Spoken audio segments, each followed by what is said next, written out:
Perguntinha rápida aqui. Você acredita em Deus? Sim ou não? Se a resposta for sim, você já se fez essa pergunta alguma vez na sua vida? Pô, se Deus é tão bondoso, tão poderoso, por que tem tanta coisa ruim acontecendo? Por que tem tanta maldade no mundo? Por que tem tanta gente inocente, tanta criancinha pura sofrendo, tanta gente que não merece sofrer e está passando por muitas dificuldades e por muitos momentos complicados? Já pensou nisso? Pois é, o canadense William Young pensou nisso. Sabe o que ele fez? Ele resolveu escrever um livro. E o resultado? Best-seller, meu amigo. Sabe que livro eu tô falando, né? Eu tô falando de A Cabana. E é sobre esse livro que a gente vai resenhar hoje aqui no canal. Mas antes de mais nada, se você ainda não é inscrito no canal, se inscreva. Se tá gostando da pegada até aqui, deixa o teu joinha, compartilha com os amigos, porque já tem alguns vídeos bacanas aqui para vocês e ainda tem muita coisa bacana por vir aqui no canal. Preparado? Vem!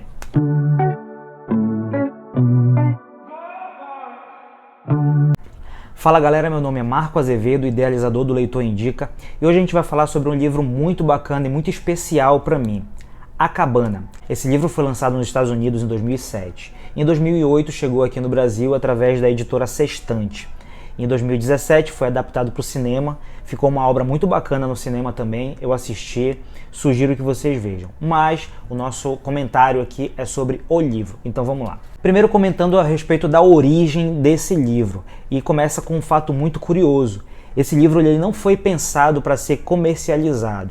O autor desse livro simplesmente escreveu para presentear alguns amigos no Natal. Mas também ele estava querendo escrever esse livro como uma espécie de válvula de escape para ele, uma espécie de conforto, elixir, já que ele se sentia um pouco mal, ele não estava vivendo uma boa fase da vida e ele sofreu com perdas durante a sua infância, sua adolescência. E muita gente fala da Cabana com certo preconceito, pessoal, porque é um romance religioso. Correto, é um romance religioso. Mas engana-se quem acha que esse livro é restrito para o público religioso, para o nicho religioso.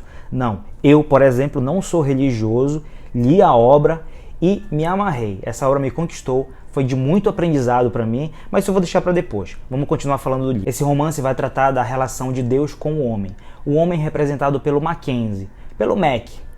É uma narrativa em terceira pessoa e quem vai estar narrando a história toda pra gente vai ser o amigo do Mac. Ele narra de uma forma bem simples, bem tranquila, muito singela e que faz com que seja uma leitura muito agradável pra gente. Além disso tudo, o livro é bem pequeno. A primeira edição teve somente 240 páginas, deve variar um pouquinho aí ao longo dos anos com algumas adaptações que foram feitas, algumas inserções de textos, enfim. Mas não deve fugir muito disso.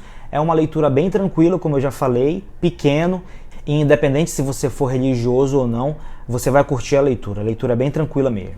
Agora vamos falar um pouquinho sobre o enredo, sobre o conteúdo em si do livro. Bom, o livro conta a história do Mackenzie, do Mac e de sua família. Era uma família como outra qualquer, e o Mac, em um final de semana, resolve passear com a sua família. Vamos tirar o final de semana aí de folga, de lazer pra gente. Só que o que era para ser um final de semana alegre e feliz, simplesmente se transforma num pesadelo. Depois de um incidente, a filhinha do Mac some. Ela simplesmente evapora, sem deixar rastros nenhum.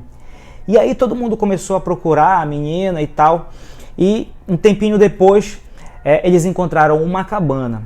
E dentro dessa cabana tinham as roupas da menina, as roupas da filha do Mac. E o pior de tudo, estavam com sinais de violência inclusive sexual. E esse aí foi o último sinal, o primeiro e último sinal da filhinha do Mac. Aí você pode imaginar o que essa família passou depois desse acontecimento. A vida deles não foi mais a mesma coisa, e principalmente a do Mac, que caiu num precipício sombrio de tristeza, de amargura, de raiva. Um detalhe muito importante, o Mac era um cara muito religioso, acreditava muito em Deus. E depois desse acontecimento, não é que ele desacreditava em Deus, na minha opinião. Depois desse acontecimento, ele passou a ter raiva, ele passou a ter decepção, tristeza, rancor.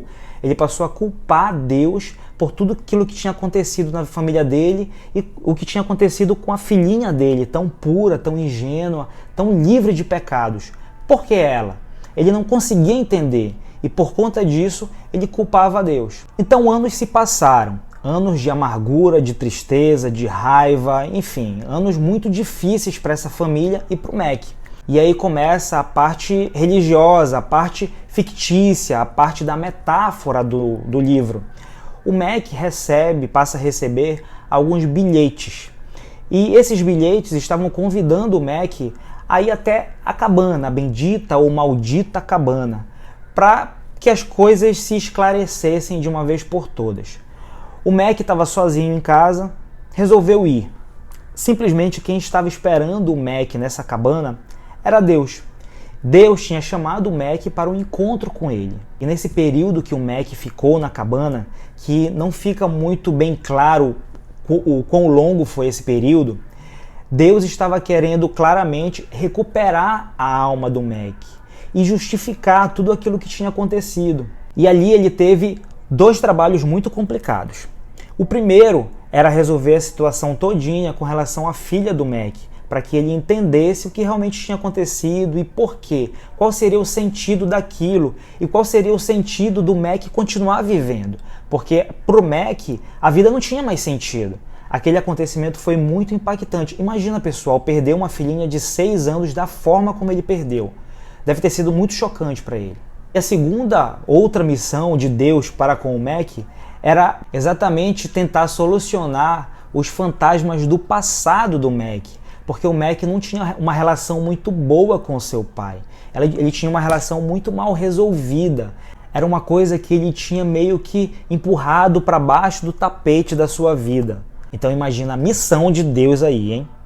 Com relação à minha opinião a respeito da obra, eu não tenho outra coisa para falar. O livro é ótimo, o livro te traz um ensinamento muito bacana, ele abre a tua visão para as coisas. Ele é perfeito para quem é religioso, tudo bem, é ótimo para quem é religioso, mas ele é muito bom também para quem não é, e para quem quer ler algum outro tipo de coisa, quem quer pensar fora da caixa, quem quer fugir um pouco do convencional. Essa é uma ótima pedida.